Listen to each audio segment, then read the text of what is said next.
राज्यभरात मराठा बांधवांचे प्रचंड मोर्चे निघाले असताना आज अमरावतीमध्ये मराठा मोर्चाचं आयोजन करण्यात आलंय। अमरावती जिल्ह्यातील 14 तालुक्यातील प्रत्येक गावागावातून मराठा समाज बांधव येणार आहेत। हा मोर्चा कोणत्याही समाजाविरोधात नसून मराठा समाजाच्या समस्या सरकारकडून सोडवून घेण्यासाठी, सरकारवर दबाव आणण्यासाठी असल्याचं आयोजक अंकुश चौधरी यांनी सांगितलंय।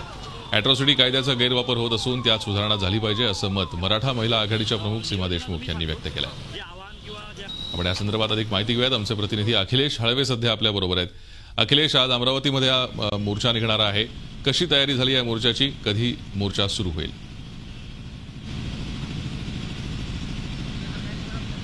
भूषण साधारणतः 11 वाजताच्या सुमारास हा मोर्चा निघेल। मी या क्षणी अमरावतीच्या नेहरू ग्राउंडवर आहे आणि या क्षणी तयारी सुरू आहे। आपण बघू शकतो की मराठा समाजाचे वेगळे कार्यकर्ते या ठिकाणी आले, त्यांची तयारी पूर्णपणे सुरू आहे आणि साधारणतः 11 वाजता इथून मोर्चा निघून सुमारे 4 किलोमीटरचा हा पूर्ण पट्टा ते फिरणार आहे आणि त्यानंतर गर्ल्स हॉस्टेल इथे हा मोर्चा संपणार आहे। तिथे जाहीर सभा देखील होईल आणि मराठा समाजाच्या वेगवेगळ्या मागण्या आहेत, मग ते अॅट्रॉसिटी कायद्यासंबंधित असतील किंवा आरक्षणासंबंधित असतील, या सगळ्या कायद्यांवर तिथे भाषण होणार आहे। मराठी समाजाचे स्थानिक नेते जे आहेत ते पूर्ण या कार्यक्रमात सहभागी होणार आणि पूर्णपणे हा मूक मोर्चा असेल असं इथल्या नेत्यांनी स्पष्ट केलंय आणि काळे कपडे घालून, काळ्या फिती बांधून हा पूर्णपणे हा मोर्चा निघणार। त्यामुळे कुठेतरी राज्य सरकारचा निषेध करायचा देखील प्रयत्न या माध्यमाने हा समाज करणार आहे। त्या मागण्या सातत्याने काही महिन्यापासून, वर्षापासून मांडतायत ते देखील मोर्चाला सुरुवात झाली आहे। पहिला मोर्चा अकोल्याला निघाला आणि आता अमरावतीमध्ये मोर्चा निघतो। त्यानंतर यापुढे बाकी बुलढाणा असेल, वाशिम असेल, नागपूर असेल, या सर्व जिल्ह्यांमध्ये मोर्चा निघणार आहे। पण एकीकडे हे जे मराठा समाजाच्या मोर्चाचं लोण जे आता विदर्भात पोहोचलं असं म्हणायला हरकत नाही आणि आज मोठ्या संख्येने, मोठ्या तयारीने